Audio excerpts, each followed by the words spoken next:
உறவுகள் அனைவருக்கும் வணக்கம். நான் உங்கள் ஃப்ரான்சிஸ் கோல்டன் ஸ்னெயிலில் இருந்து. நண்பர்களே, இன்றைக்கி இந்த வீடியோவில் என்ன பார்க்க போகிறோன்னா, சோலார் பேனல் போடுவதற்கு முன்பு சில விஷயங்கள் நம்ம தெரிஞ்சிருந்தால் அது நம்ம சோலார் பேனல் அமைப்பதற்கு நல்லதாக இருக்கும். அப்போ ஒரு விழிப்புணர்வாக சோலார் பேனல், அதாவது என்னுடைய அனுபவத்திலிருந்து, நான் இது வரைக்கும் போட்ட என்னுடைய எக்ஸ்பீரியன்ஸிலிருந்து ஒரு சில விஷயங்களை உங்களோட ஷேர் பண்ணணுன்னு ஆசைப்பட்றேன். இது புதுசாக சோலார் பேனல் போடுறவங்களுக்கு, மேலும் என்னுடைய பழைய வீடியோக்களை பார்த்து நிறைய பேர் கால் பண்ணியிருந்தீங்க. அவங்க எல்லாருக்குமே நன்றி. முடிந்தளவு எல்லாருடைய காலையும் அட்டன் பண்ணியிருந்தேன். சின்ன சின்ன குறைகள், அதாவது உங்களுடைய டவுட்டுகளையும் எனக்கு தெரிஞ்சதை வச்சு நான் கிளாரிஃபை பண்ணியிருக்கிறேன். இந்த வீடியோ கண்டிப்பாக உங்களுக்கு பயனுள்ளதாக இருக்குன்னு நம்புகிறேன். வீடியோவை தொடர்ந்து பாருங்கள், முழுசாக பாருங்கள். வீடியோவில் ஏதேனும் உங்களுக்கு டவுட் இருந்தால் தயவுசெய்து கமெண்ட் பண்ணுங்கள். எனக்கு நேரம் இருக்கும்பொழுது நான் கண்டிப்பாக கிளாரிஃபை பண்ணுறேன். மேலும் நண்பர்களே, வீடியோ பிடிச்சிருந்ததுன்னா லைக் பண்ணுங்கள், ஷேர் பண்ணுங்கள், சப்ஸ்கிரைப் பண்ணுங்கள். தொடர்ந்து நம்ம வீடியோ அப்போ தான் உங்களுக்கு வரும். ஏதேனும் குறைகள் இருந்தாலும் கண்டிப்பாக ஷேர் பண்ணுங்கள், பார்த்துக்கலாம். சரிங்களா? சோலார் பேனல் போடுவதற்கு முன்பு நம்ம ஒரு 4 விஷயத்துலேருந்து 5 விஷயத்தை கண்டிப்பாக தெரிஞ்சுக்கணுங்க. அப்படி தெரிஞ்சுக்கிட்டோனாலே நார்மலாக சோலார் பேனலை நீங்களே கால்குலேட் பண்ணலாம். உங்களுக்கே அதனுடைய, அதாவது நம்ம எந்த அளவுக்கு இதில் இன்வெஸ்ட் பண்ணணும், எந்த அளவுக்கு பண்ணால் நல்லாயிருக்குன்றது உங்களுக்கு நல்லாவே தெரியும். அதில் ஃபஸ்ட்டு பார்த்திங்கன்னா, நம்மளுடைய தேவைகளை நம்ம கண்டறியணுங்க. ரெண்டாவது, இன்வெர்டர் இல்லாட்டி நமக்கு இன்வெர்டர் தேவையா இல்லை சோலார் கண்ட்ரோலரே போதுமா அப்படின்றத நம்ம கண்டுபிடிக்கணும். இது ரெண்டுத்தையும் கண்டுபிடிச்சிங்கன்னா, மூணாவது பேட்ரி, நம்ம எந்த அளவுக்கு இப்போ நம்ம யூஸ் பண்ண போகிறோம், எவ்வளோ பெரிய பேட்ரி வேணும். நான்காவது பார்த்திங்கன்னா சோலார் பேனல். நான் கடைசியாக தான் எப்போயுமே சோலார் பேனலை கால்குலேட் பண்ணுவேன். அது ஏன்றதை வீடியோவில் உள்ள சொல்கிறேன். இறுதியாக பார்த்திங்கன்னா, நம்ம சோலார் பேனல் அமைப்பதற்கு தேவையான உபகரணங்கள், ஒயரு, கனெக்டரு, இதெல்லாம் நம்ம எப்படி தேர்வு செய்யணும் அப்படின்றத கடைசியாக பார்க்கலாம். நண்பர்களே, இப்போ முதலாவது நம்மளுடைய தேவையை கண்டறிய வேண்டும். அதாவது நம்மளுடைய தேவை அப்படின்னா, இப்போ சோலார் பேனல் அமைக்க போகிறோன்னா எடுத்த உடனே நம்மளுடைய கேள்விகள் எப்படி இருக்குன்னா, இப்போ நிறைய பேர் எனக்கு ஃபோன் பண்ணும்பொழுது கேட்பாங்க, சார் நான் சோலார் பேனல் போடணும், எவ்வளோ ஆகும் அப்படின்வாங்க. அதாவது சோலார் பேனல் போட போகிறோம் அப்படின்றது பார்த்திங்கன்னா, நீ சோலார் பேனல் சாதாரணமாக ஒரு 12,000 ரூபா 15,000 ரூபாயிலேருந்து ஆரம்பித்து 2 லட்சம் 3 லட்சம் 5 லட்சம் வரைக்கும் கூட பண்ணுறாங்க. சரிங்களா? அதாவது அவங்களுடைய தேவைக்கு ஏற்றாற்போல தான் நம்ம சோலார் பேனல் அமைக்க முடியும். ஸோ அப்போ என்னென்னா, முதல்ல நம்ம என்னென்ன பயன்படுத்துகிறோம், என்னென்ன சாதனங்களை வீட்டில் பயன்படுத்த போகிறோம், எதை சோலார் பேனலில் பயன்படுத்த போகிறோம், இதை நம்ம கண்டிப்பாக தெரியணுங்க. இப்போ ஃபேன் யூஸ் பண்ண போகிறோமா, டியூப்லைட் யூஸ் பண்ண போகிறோமா, இல்லை ஒரு பல்ப் யூஸ் பண்ண போகிறோமா, டிவி யூஸ் பண்ண போகிறோமா, மிக்சி யூஸ் பண்ண போகிறோமா அப்படின்றது தெரியணும். ஏன்னு கேட்டிங்கன்னா, வெறும் ஒரு ஃபேனு, ஒரு டியூப்லைட்டு, ஒரு பல்பு யூஸ் பண்ணுறதுக்கு நம்ம அதிக லெவலில் இன்வெஸ்ட் பண்ணணும்னு அவசியம் கிடையாது. சரிங்களா? நம்மளுடைய மின் சாதனங்களை எந்த அளவுக்கு அதிகரிக்கிறோம், நம்மளுடைய மின் செயல்பாடுகள், அதாவது மின் தேவை, நமக்கு எந்த அளவுக்கு மின்சாரம் தேவைப்படுதோ அந்த அளவுக்கு தான் நம்மளுடைய பட்ஜெட்டும் அதிகமாகும். ஸோ முதல்ல நம்ம அதை பிரிக்கணும். இன்றைக்கி பார்த்தீங்கன்னா பெரும்பாலான நண்பர்கள் சோலார் பேனல் அமைக்கும் பொழுது பார்த்திங்கன்னா, ஒரு சின்ன விஷயத்துக்கு, அதாவது ஒரு இடத்துல டிசி போட்டாலே போதும், டிசி ஃபேன், டிசி டியூப்லைட் போட்டாலே அவங்களுக்கு பட்ஜெட்டும் கம்மியாக இருக்கும், அதுவே போதுமானதாக இருக்கும். ஆனால் அவங்க பார்த்திங்கன்னா அதை பெரிய லெவலில் போடுவாங்க, இன்வெர்டர் வாங்கி வைப்பாங்க, தேவையே இருக்காது. ஏன்னா அவங்களுடைய பயன்பாடுகளுக்கு அது தேவையே இல்லாமல் இருக்கும். அப்படி இருக்கும் பட்சத்தில் அவர்களுடைய தேவை, நம்மளுடைய தேவைகளை நம்ம முதல்ல கண்டுபிடிக்கணுங்க. அந்த ஒரு சாதனத்தை எடுத்து கண்டுபிடிக்கணும் அப்படின்னா, அந்த சாதனத்தை எவ்வளோ நேரம் பயன்படுத்த போகிறோன்றது நம்ம தெளிவாக இருக்கணும். ஒரு ஃபேனாக இருக்கட்டும், லைட்டாக இருக்கட்டும், இதை நம்ம எவ்வளோ நேரம் பயன்படுத்துகிறோம் ஒரு நாளைக்கு அப்படின்றத முழுமையாக நீங்கள் கண்டறிஞ்சாலே அதுக்கு ஏற்றாற் போல் நம்ம சோலார் பேனலை சுலபமாகவும் ஈஸியாகவும் விலை கம்மியாகவும் நம்ம செய்ய முடியுங்க. அதை பார்த்திங்கன்னா, இப்போ நம்ம பயன்படுத்துகிற சாதனங்களை 2 வகையாக பிரிக்கலாம். ஒன்று டிசி கரண்ட்டு, இன்னொன்று ஏசி கரண்ட்டு. எனக்கு வீட்டில் மின் வசதியே இல்லை அப்படின்றவங்களுக்கு, ஆனால் ஒரு வயதானவங்க வீட்டில் இருக்கிறாங்க, இல்லை எனக்கு ரொம்ப இதெல்லாம் கிடையாதுங்க, நான் எனக்கு இது ஒரு பண்ணை வீடு, எனக்கு ஒரு ஃபேனு, ஏதாவது வேலையை முடிச்சுட்டு ஒரு 10 நிமிஷம் படுக்கிறதுக்கு ஃபேன் இருந்தால் போதும், ஒரு லைட் இருந்தால் போதும், நைட்டு காவலுக்கு லைட் இருந்தால் போதும், ஒரு ஃபேன் இருந்தால் போதும்னு நினைக்கிறவங்களுக்கு நம்ம பெரிய பட்ஜெட்டுக்கு போக வேண்டாம். அவங்களுக்கு நார்மலாக டிசியில் ஒர்க் பண்ணக்கூடிய ஃபேன், லைட்டு, டியூப்லைட் போட்டாலே போதும். ஸோ அதை நம்ம தெரியணும். அப்போது நம்மளுடைய சாதனங்களை பிரிக்கணும். டிசியில் எது வேலை செய்ய போகுது, ஏசி கரண்ட்டில் எது வேலை செய்ய போகுதுன்னு பிரித்து அதை கரெக்டாக கண்டுபிடிச்சோம் அப்படின்னாலே நம்மளுடைய சிஸ்டம் நல்லா, அதாவது உங்களுக்கு நல்ல எஃபிஷியன்சியாக, நல்ல பயன்பாட்டுக்கு தேவையானபடி நம்ம அதை பயன்படுத்திக்கலாங்க. அதாவது சிம்பிளான விஷயந்தான். இந்த சாதனத்தை நீங்கள் கரெக்டாக கண்டுபிடிக்கல அப்படின்னா நீங்கள் பண்ணுற எல்லா சிஸ்டமும் உங்களுக்கு ஃபெயிலியராக தான் இருக்கும். நிறைய பேர் எனக்கு கால் பண்ணும்பொழுது என்கிட்ட சொல்லியிருக்கிறாங்க, சார் நான் இந்த மாதிரி போட்டேன், எனக்கு பார்த்தீங்கன்னா 4 மணிக்கெல்லாம் பீப் சவுண்ட் வந்துடுது அப்படின்றாங்க நிறைய கஸ்டமர். அதுக்கு ஏதாவது ஒரு ஐடியா கொடுங்க அப்படின்றாங்க. இது எல்லாத்துக்கும் காரணமே இது தான்.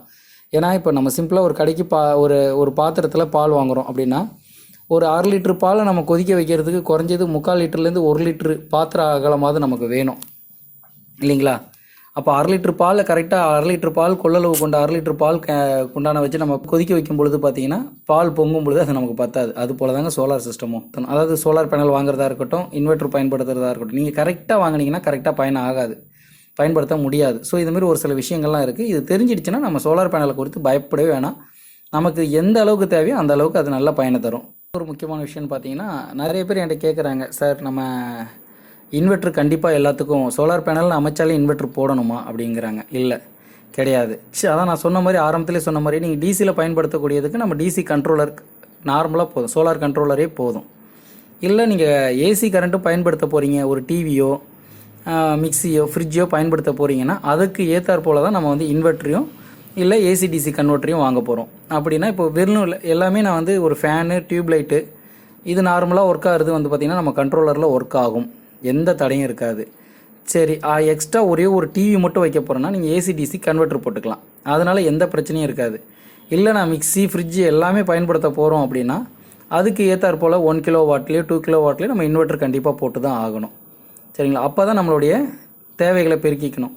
நம்ம வெறும் டிசியில் பயன்படுத்துறதுக்கும் இன்வெர்ட்டர் வாங்கி வச்சிங்கன்னா அது உங்களுக்கு தேவையில்லாத செலவுகள் தான்.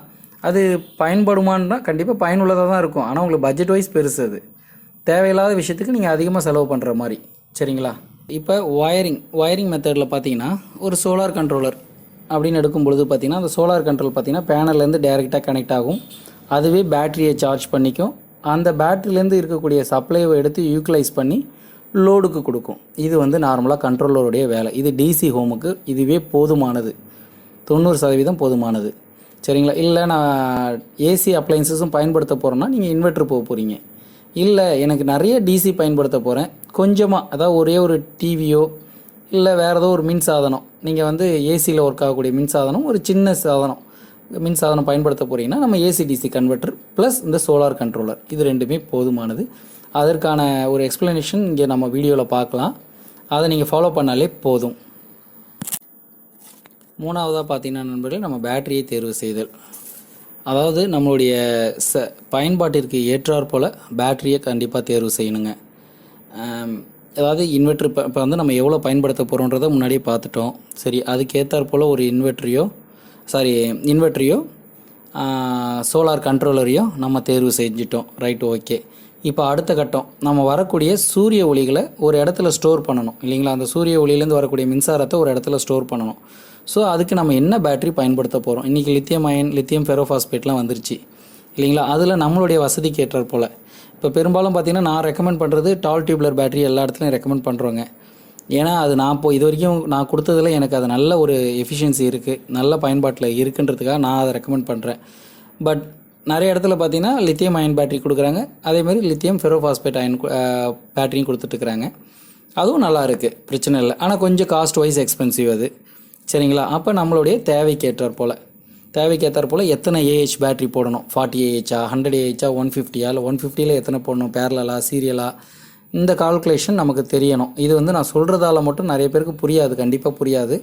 ஏன்னா டெக்னிக்கல் ஓரியன்டாக இதுக்கான கால்குலேஷன் இருக்குது. இதுக்கான சாஃப்ட்வேர் எளிமையாக எல்லாருக்கும், படித்தவங்க படிக்காதவங்க தெரிஞ்சவங்க தெரியாதவங்க எல்லாருக்கும் புரிகிற மாதிரி ஒரு சாஃப்ட்வேர் நாங்கள் ரெடி பண்ணிகிட்ருக்குறோம்.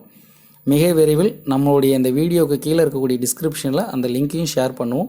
நீங்களே ஈஸியாக கால்குலேட் பண்ணலாம். ஒரு வீட்டுக்கு நம்ம என்ன பேட்ரி வாங்கணும், எத்தனை பேட்ரி வாங்கணும், என்னென்ன அமைப்புகள் ஏற்படுத்தணும் அப்படின்றத அந்த சாஃப்ட்வேர் மூலமாக நீங்கள் ஈஸியாக கண்டுபிடிக்கிற மாதிரி நாங்கள் ஏற்படுத்திகிட்டு இருக்கிறோம். ஸோ அந்த விஷயங்கள் மூலமாக நீங்கள் இதை பயன்படுத்திக்கலாம். சரிங்களா? ஸோ அடுத்த கட்டத்துக்கு போயிடலாம். நாலாவதாக பார்த்தீங்கன்னா நம்ம சோலார் பேனலை தேர்வு செய்தல்.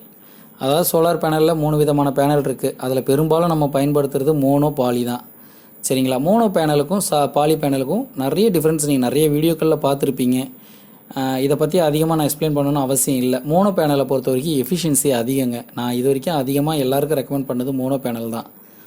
ஏன்னு கேட்டிங்கன்னா எல்லாமே கரெக்டாக இருந்து நீங்கள் எல்லாமே செலவுகளை முடிச்சுட்டு கடைசியில் பேனலில் வந்து நீங்கள் ரொம்ப சிக்கனம் பண்ணீங்க அப்படின்னா கண்டிப்பாக நம்மளுடைய அதாவது நம்ம பயன்பாடு வந்து பார்த்திங்கன்னா ரொம்ப கம்மியாக தான் இருக்கும். மோனோ பார்த்திங்கன்னா எல்லா கிளைமேட்லேயும் நார்மலாக என்னுடைய வீடியோக்கள்லாம் நிறையா பார்த்துருக்கலாம். சாதாரண கம்மியான சூரிய வெளிச்சத்தில் கூட அதனுடைய வேலைத்திறன் வந்து ரொம்பவும் நல்லா இருக்குது மோனோ. அதே மாதிரி பார்த்தீங்கன்னா ஒரு சின்ன பேட்ரி போடுற இடத்துல வந்து நீங்கள் பாலி போடுறத விட மோனோவில் கொடுக்கும் பொழுது அதனுடைய ஃபில்லிங் கெப்பாசிட்டி, அதாவது சார்ஜிங் கெப்பாசிட்டி ரொம்ப அதிகமாக இருக்குது. அதே நேரத்தில் நம்மளுடைய அதாவது நம்ம பேட்டரியில் சார்ஜ் பண்ணதுக்கு போக மீதி இருக்கக்கூடியதை அற்புதமாக நம்ம வந்து மற்ற செயல்பாடுகளுக்கு பயன்படுத்திக்கலாம். ஸோ என்னுடைய சாய்ஸ் எப்பவுமே பார்த்திங்கன்னா மோனோ தாங்க. அதே நேரத்தில் பார்த்திங்கன்னா நான் எப்பயுமே ஃபஸ்ட்டே சொல்லியிருந்தேன் இல்லைங்களா, பேனலை வந்து எப்பயுமே கடைசியாக தான் நான் வந்து ஆப்ஷனில், அதாவது கடைசியாக தான் அதை வந்து தேர்வு செய்கிறது. ஏன்னா மற்ற எல்லா கால்குலேட்டும் பண்ணதுக்கப்புறம் நமக்கு என்ன தேவைகள் இருக்குது, அதுக்கு எந்த மாதிரி பேனல் போடணும். ஏன்னா இதில் முக்கியமான விஷயம் பார்த்திங்கன்னா வோல்ட்டும் ஆம்பும் தான், மூணாவது வாட்ஸ். ஸோ இது மூணுமே நீங்கள் கரெக்டாக யூட்டிலைஸ் பண்ணி தான் நீங்கள் வந்து பேனலை வந்து தேர்வு செய்யணும். அப்போ சில பேர் வசதி இல்லைன்றதுக்காக என்ன பண்ணுவாங்கன்னா முதல்ல கம்மியான அளவுக்கு பேனல் போட்டுப்பாங்க, அதுக்கப்புறம் ஃபியூச்சரில் பேனல் ஆட் பண்ணிப்பாங்க, ரைட்டுங்களா. ஆனால் மற்ற விஷயங்களை நீங்கள் அப்படி செய்ய முடியாது. ஏன்னா நீங்கள் பேட்டரியை பயன்படுத்தும் பொழுது நீங்கள் பயன்படுத்தக்கூடிய அளவுக்கு பேட்டரி வந்து உங்களுக்கு கெப்பாசிட்டி வேணும். அந்த பேட்டரியை ஃபில் பண்ணுறது, சார்ஜிங் ஃபில் பண்ணுறது பார்த்திங்கன்னா பேனல் தான் முக்கியமான விஷயம். ஆனால் எனக்கு வந்து இப்போ என்னென்னா எனக்கு வசதி இல்லை அப்படின்றவங்க என்ன பண்ணுவாங்கன்னா முதல்ல ஒரு 2 பேனல் போட்டால் போதும் அப்படின்ற இடத்துல 2 பேனலை பயன்படுத்துவாங்க. அப்போ நாட்கள், அதாவது என்னென்னா அவங்களுக்கு வந்து அந்த பேட்டரி ஃபில்லிங் டைம் பார்த்திங்கன்னா, சார்ஜிங் டைம் பார்த்திங்கன்னா அதிகமாக இருக்கும். இப்போ ஒரு நாளில் சார்ஜ் ஆகிறது வந்து 1.5 நாள் 2 நாள் சார்ஜிங் டைம் எடுக்கும், அவ்வளோதான் வித்தியாசம். இப்போ அவங்க பேனல் அதிகரித்து அந்த பேட்டரிக்கும் அந்த இன்வெர்ட்டருக்கும் கரெக்டான பேனலை அவங்க தேர்வு செய்து போடும் பொழுது பார்த்திங்கன்னா சார்ஜிங் ஸ்பீடாக இருக்கும். அந்த சார்ஜிங் டைம் முடிஞ்சதுக்கப்புறம் இருக்கக்கூடிய சூரிய வெளிச்சத்தை கரண்ட்டாக மாற்றி நீங்கள் வீட்டுக்கு டைரெக்டாக பயன்படுத்திக்கலாம், அவ்வளோதான். ஸோ பேனல் விஷயத்தில் நம்ம எப்பயுமே காம்ப்ரமைஸ் பண்ணக்கூடாதுங்க. அப்படி அதனால் அது பண்ணுறதால தான் இப்போ நிறைய பேர் கேட்குறப்ப எனக்கு 4 மணிக்கெலாம் அலாரம் அடிக்குது, அதாவது இன்வெர்ட்டரில் சவுண்டு வருதுன்னுவாங்க, 3 மணிக்கு இன்வெர்ட்டரில் சவுண்டு வருதுன்னுவாங்க. காரணங்கள் அதுதான். ஏன்னா சார்ஜிங் இருக்காது. ப்ளஸ் சார்ஜிங் ஆகும் பொழுதே நம்ம வீட்டில் பயன்பாடு அதிகமாக இருக்கும் பொழுது பேட்டரிக்கு சுத்தமாக சார்ஜே போகாது. அப்போ அதுக்கு ஏற்ற மாதிரி தான் நம்மளுடைய அமைப்புகள், அதாவது நம்ம இந்த பேனலை அமைக்கிறோம் பார்த்தீங்களா, சோலார் பேனலாக இருக்கட்டும், பேட்டரி செட்டிங்காக எல்லாமே வந்து அதுக்கு ஏற்றாற் போல தான். நம்மளுடைய பயன்பாடுகள் என்னவோ அதுக்கு ஏற்ற மாதிரி தான் நம்ம எல்லா செட்டிங்ஸும் மாற்றிக்கணுங்க. கடைசியாக பார்த்தீங்கன்னா எப்பயுமே இறுதியாக இருந்தாலும் முக்கியமான விஷயங்க இந்த ஒயரை தேர்ந்தெடுக்கிறதுங்க. ஏன்னு கேட்டால் சோலார் பேனல்னு பார்த்தீங்கனாலே 90%லேருந்து 100% வந்து ஃபுல்லாகவே நம்ம டிசி தான் அதிகமாக பயன்படுத்துகிறோம், ரைட்டுங்களா. பேனல்லேருந்து வரக்கூடியதாக இருக்கட்டும், பேட்டரிக்கு போகக்கூடிய லைனாக இருக்கட்டும், இதெல்லாமே பார்த்தீங்கன்னா இதில் காம்ப்ரமைஸே பண்ணாதீங்க. நிறைய பேர் வந்து பட்ஜெட்டில் பண்ணித்தரோன்னு சொல்லி பண்ணுறீங்க, ரைட், ஓகே. கஸ்டமரும் பார்த்தீங்கன்னா இல்லைங்க எனக்கு ஏதோ ஒரு பட்ஜெட்டில் ஒன்று போட்டுத்தாங்கன்றீங்க. ஆனால் அதனுடைய எதுக்காக அதை நீங்கள் ஏற்படுத்துகிறீங்களோ, அமைப்பை ஏற்படுத்துகிறீங்களோ அது வந்து உங்களுக்கு சுத்தமாக பயனே இல்லாமல் போயிடும். டிசி இப்போ உங்களுக்கு சோலார் பேனல்லேருந்து வரக்கூடிய கேபிளை பொறுத்து தான் பேட்டரியோடைய சார்ஜிங் உங்களுக்கு கரெக்டாக இருக்கும். ஏன்னா நீங்கள் என்ன ஒயரை அமைக்கணுமோ அந்த ஒயரை கரெக்டாக போட்டால் மட்டும்தான் ஆம்ப்பு கரெக்டாக வரும், வோல்ட்டும் கரெக்டாக வரும், பேட்டரி கரெக்டாக சார்ஜிங் ஆகும். இல்லைன்னா ஆம்ப் குறையும் பொழுது உங்களுடைய பேட்டரியோட லைஃப் கண்டிப்பாக குறையும். ப்ளஸ் சார்ஜிங் பார்த்தீங்கன்னா 1 மணி நேரத்தில் ஆக வேண்டிய சார்ஜிங் உங்களுக்கு 2 மணி நேரம் 3 மணி நேரம் ஆகும். அதுக்கப்புறம் பார்த்தீங்கன்னா ஒரு 6 மணி நேரத்தில் ஏற வேண்டிய சார்ஜிங் 7-8 மணி நேரம் ஆகும். அப்போ 6 மணி நேரத்தில் சூரிய உதயம் நமக்கு கம்மியாக ஆரம்பிச்சிச்சுன்னா பேட்டரியோட சார்ஜிங் டவுன் ஆகிடும். ஸோ நிறைய இடத்துல நான் பார்த்துருக்கேன். இப்போ உங்களுக்கு இன்னொரு வீடியோவும் இதில் காட்டுறேன். அந்த வீடியோ பார்த்தீங்கன்னா தெரியும் எப்படி அதாவது ஒரு இடத்துல போட்டிருக்காங்க. இப்போ அதுக்கு நாங்கள் திருப்பி வேலை செய்ய போகிறோம். அந்த இடத்தோடைய எப்படி பண்ணியிருக்காங்கன்னு பாருங்கள். அதாவது சில்க் ஒயரில் பேனல்லேருந்து கொண்டு வந்து கொடுத்துருக்குறாங்க. எப்பயுமே இந்த மாதிரி வேலைகள்லாம் நம்ம வந்து குறைச்சிக்கணும். ஏன்னு கேட்டிங்கன்னா டிசியை பொறுத்த வரைக்கும் ஃபயரிங் கெப்பாசிட்டி அதிகங்க. ஓப்பனாக சொல்லணும்னா அது ஒரு விஷயம். நீங்கள் வந்து சரியான விதத்தில் ஒயர்களை அமைக்கலை அப்படின்னா கூரை வீடுகளுக்கெல்லாம் நம்ம வந்து சோலார் பேனல் அமைத்து கொடுக்கும் பொழுது ஏதேனும் ஒரு சின்ன மின்கசிவு ஏற்பட்டாலும் அது உங்களுக்கு விபரீதத்தை ஏற்படுத்தும். அதனால் தயவுசெய்து எந்த இடத்துலையும் சோலார் பேனல் அமைக்கிறவங்க யாருமே ஒயரில் காம்ப்ரமைஸ் பண்ணாதீங்க. அது வந்து உங்களுக்கு கண்டிப்பாக நல்ல ஒரு ரிசல்ட்டை கொடுக்காது. அதுக்கப்புறம் மற்ற உபகரணங்கள் கூட ஓகே, சின்ன சின்ன உபகரணங்கள் நீங்கள் பயன்படுத்தும் பொழுது பார்த்திங்கன்னா அது பெரும்பாலும் சோலார் பேனலுக்கு வரது எல்லாமே தரமாக தான் இருக்குது. இந்த ஒயர் மட்டும்தான் நிறைய இடத்துல வந்து பார்த்திங்கன்னா ஃபோர்ஸ் ஒயர் பயன்படுத்துறதுக்கு பதிலாக சில்க் ஒயர் பயன்படுத்துகிறாங்க, சாதாரண சில்க் ஒயரு அந்த மாதிரி பயன்படுத்துகிறாங்க. ஸோ இதில் கொஞ்சம் கவனமாக இருக்கணுங்க. ஏன்னா இது வரைக்கும் நாங்கள் சோலார் பேனல் போட்டது எல்லா இடத்துலையும் பிரச்சனை இல்லாமல் போயிட்டுருக்கு. அதுக்கு முக்கியமான காரணமே இந்த ஒயர் தாங்க. எந்த இடத்துல நாங்கள் ஒயரில் மட்டும் காம்ப்ரமைஸ் பண்ணதே கிடையாது, சரிங்களா. அதனால் ஒயரை போடும் பொழுது கரெக்டாக பார்த்து என்னென்ன கெப்பாசிட்டியோ அதுக்கேற்ற போல் நீங்கள் எப்படியும் போடும்பொழுது ஒரு டெக்னீஷியனை வச்சு தான் பண்ணுவீங்க. அந்த டெக்னீஷியனை வச்சு கேட்டு என்ன ஒயர் ரெக்கமெண்ட் பண்ணுறாங்கன்றதை கேட்டு அதுக்கேற்ற மாதிரி ஒயரை பயன்படுத்துங்க. ஏன்னு கேட்டால் அதை ஏன் நான் இங்கே முழுமையாக சொல்ல முடியல அப்படின்னு கேட்டிங்கன்னா ஒவ்வொரு பயன்பாட்டிற்கும் ஏற்ற போல் இந்த ஒயருடைய கெப்பாசிட்டி மாறும். சில இடங்களில் வந்து 2 ஸ்கொயர் போட்டாலே போதும்னு இருக்கும், சில இடங்களில் 4 ஸ்கொயர் போட்டால் தான். இன்னும் நீங்கள் வந்து பெரிய அளவில் கிலோவாட்ஸ் கணக்கில் யூஸ் பண்ணும் பொழுது பார்த்தீங்கன்னா, கிலோவாட்ஸ் கணக்கில் யூஸ் பண்ணும் பொழுது ஒயருடைய கெப்பாசிட்டி வந்து நல்லா இருக்கணும். 6 ஸ்கொயர் கூட போடுவாங்க, சரிங்களா? ஸோ ஒவ்வொரு இடத்துக்கு ஏற்ற மாதிரி ஒயர் மாறுதுங்க. அதுக்கேற்ற மாதிரி போட்டிங்கன்னா எந்த பிரச்சனையும் இருக்காது, சார்ஜிங்கில் எதுவும் இருக்காது. நிறைய இடங்களில் பார்த்தீங்கன்னா நல்லா எல்லாமே கரெக்டாக பண்ணியிருப்பாங்க, அந்த ஒயரில் மிஸ்டேக் பண்ணுவாங்க. அதனால் என்ன ஆகுன்னா சார்ஜிங் கரெக்டாக ஏறாது. ஏன்னா உங்களுக்கு ஆம்ப் வந்து சூரிய வெளிச்சத்தில் முன்ன பின்ன இருக்கும் பொழுது அந்த ஆம்ப் கரெக்டாக வரணுங்க. ஆம்ப் கரெக்டாக கண்ட்ரோலர் வந்து கண்ட்ரோலர்லேருந்து உங்களுக்கு சார்ஜருக்கு பேட்டரிக்கு போகணும். அப்போ கண்ட்ரோலர் வரும் வழியிலே உங்களுக்கு வந்து ஒயர் எல்லாத்தையும் சாப்பிடக்கூடாது. அந்த அளவுக்கு ஒயர் நல்ல ஸ்ட்ரென்த்தாக இருந்தால் மட்டும்தான் நம்மளுக்கு கிடைக்கக்கூடிய ஆம்பை முழுமையாக பேட்டரிக்கு கொண்டு வர முடியும். பேட்டரியும் எந்தவித பிரச்சனையும் இல்லாமல் சார்ஜ் ஏறும், சரிங்களா? இதான் நண்பர்களே, இது எனக்கு பழக்கப்பட்ட ஒரு இடத்துல ஏற்கனவே ஒருத்தவங்க சோலார் பேனல் போட்டிருக்கிறாங்க. இங்கே பாருங்கள், இங்கே எல்லாமே சில்க் ஒயர். ஏன்னா நிறைய இடங்களில் இப்போ இதுதான் சில்க் ஒயர் தான் யூஸ் பண்ணுறாங்க. பட் என்னை பொறுத்த வரைக்கும் நான் சொல்கிற ஒரு விஷயம் என்னென்னு பார்த்தீங்கன்னா, இந்த சில்க் ஒயரை பயன்படுத்துகிறத நம்ம தவிர்க்கணுங்க. சோலாரை பொறுத்த வரைக்கும் நீங்கள் வந்து இன்வெர்ட்டர்லேருந்து ஒரு ஒயர் எடுத்துகிட்டு போய் மற்ற டியூப்லைட்டு கொடுக்குறீங்க, லைட்டு கொடுக்குறீங்கன்றப்போ கூட பெரிய அளவு இல்லை. ஆனால் கண்டிப்பாக அது ஒரு பைப் போட்டு ஷீல்டு பண்ணியிருக்கணும். ஏன்னா டிசிலேருந்து நீங்கள் எடுக்கக்கூடிய எல்லா விஷயங்களுமே நமக்கு வந்து ஃபயர் ஆகிறதுக்கான வாய்ப்புகள் ரொம்பவும் அதிகங்க. ஏன்னா ஒரு ப்ளஸ் மைனஸ் நார்மலாக இதாகிடுச்சுன்னா டக்குன்னு வந்து உங்களுக்கு இதில் ஃபயர் ஆகிறதுக்கு வாய்ப்பு உண்டு, சரிங்களா? இங்கே போட்டிருக்காங்க பாருங்கள், பேனல் மேலே இருக்குது, என்னால் பேனலை காட்ட முடியலை. டியூப்லைட்லேருந்து கொடுக்குறீங்க அப்படின்னா இப்போ இந்த 2 லைட்டுமே பார்த்தீங்கன்னா, நான் காட்டின 2 லைட்டுமே ஏசியில் ஒர்க் ஆகுது. இந்த வீட்டுக்கு இந்த இதுவே தேவையில்லை. இந்த இன்வெர்ட்டர் போட்டிருக்காங்க பாரு, இன்வெர்ட்டரே தேவையில்லை. இந்த இடத்துல ஒரு கண்ட்ரோலரை போட்டு அவங்க டைரெக்டாக கண்ட்ரோலர்லேருந்து 2 டியூப்லைட்டு டிசி டியூப்லைட் வாங்கி போட்டு கொடுத்துருக்கலாம், நல்ல எஃபிஷியன்சி இருந்திருக்கும். ஸோ இதுக்காக தான் நம்ம வந்து இந்த வீடியோவை காட்டினது நண்பர்களே. இந்த மாதிரி ஒரு சின்ன சின்ன தவறுகள் நம்ம செய்கிறோம், ஆனால் ஏன் செய்கிறோன்னு தெரியாமல் அதை செய்யும் பொழுது பார்த்திங்கன்னா அதில் வந்து நிறைய பிரச்சனைகள். இப்போ பாருங்கள், தேவையில்லாமல் இதில் ஒரு டிசி கண்ட்ரோலர் போட்டு 2 டிசி பல்பு போட்டிருந்தால் அவங்களுக்கு நல்ல சார்ஜிங். இப்போ இது ஒர்க் ஆகலை, இந்த இவ்வளவும் போட்டு இந்த இன்வெர்ட்டர் ஒர்க் ஆகலை, அவங்களுக்கு பயன்பாடே இல்லாமல் கிடக்கு. இப்போ இதை தான் நம்ம வந்து மாற்றி தர போகிறோம், சரிங்களா? ஸோ அதுக்காக தான் நண்பர்களே, ஒரு விஷயத்தை செய்கிறதுக்கு முன்னாடி உண்மையுமே நல்லா சோலார் சிஸ்டம்ன்றது நமக்கு ரொம்ப வரவேற்கக்கூடிய ஒரு விஷயம்.